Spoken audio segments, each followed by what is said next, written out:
We are Team Burnkool from Kent College, Canterbury, and we wish to present to you our unique and innovative vehicle design. The purpose of this vehicle is to collect plastic and reduce both environmental and visual pollution.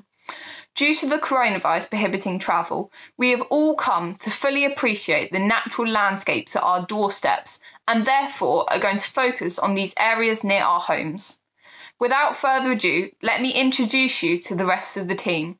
Daisy at the sea, Ellie by a river, and Laura at a lake. I'm Anna, and I'm going to guide you through the design choices that were made.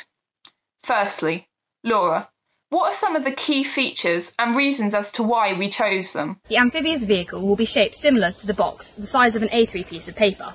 It will have a flexible ramp at the front to help funnel plastic into the nets.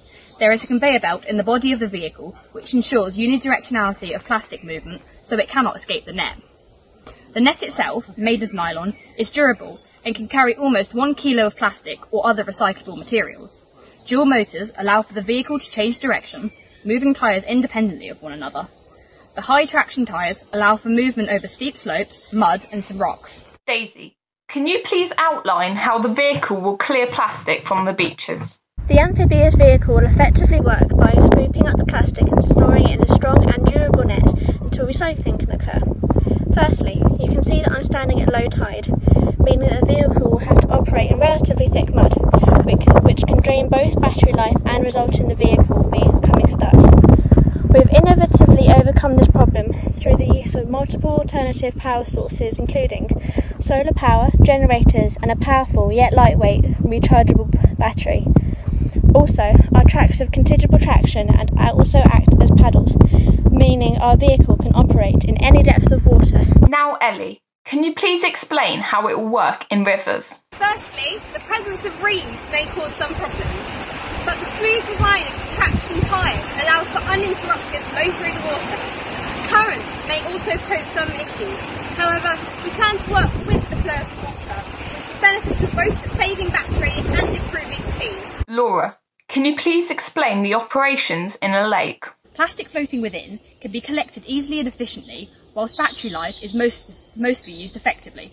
Algorithms would be simple to construct and allow for autonomous operation. Ellie, can you please explain to us any safety aspects that we had to consider during the design process? We had to be careful of overheating and fires. High quality materials and electrical equipment easily combat this. Our flexible ramp is also a safety feature and works to divert marine life under the vehicle so it does not get trapped. This is inspired by the Ocean Cleanup project in the Pacific Garbage Patch. We're going to move on to a project analysis. Daisy, can you tell us some of the things we've learned during this experience? We've learnt about automation and robotics, which some of us had little to no previous knowledge about. We've also learnt to use a computer design program, Fusion 360, in more detail to help display our ideas.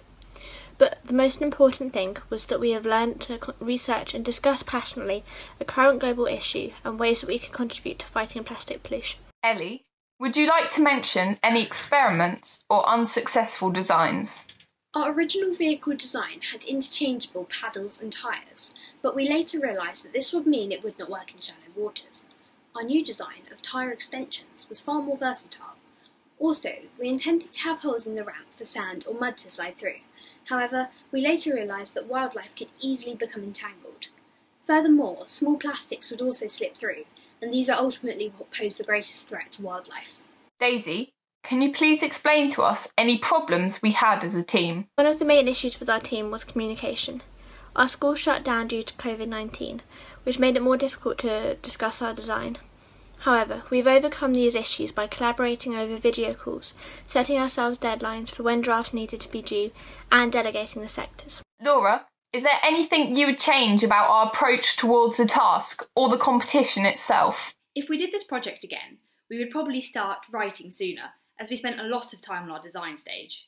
We would also try and stay in contact more when at school, as this would have saved us a lot of problems when contact suddenly became harder. If we had to change one thing about this competition, it would possibly be whether or not we could build or model our robot, as that would have been really exciting. That's all from Team Burnkool, and we hope you have a better understanding about our design. For more in-depth details, you can check out our report, STEM, The Tide of Plastic,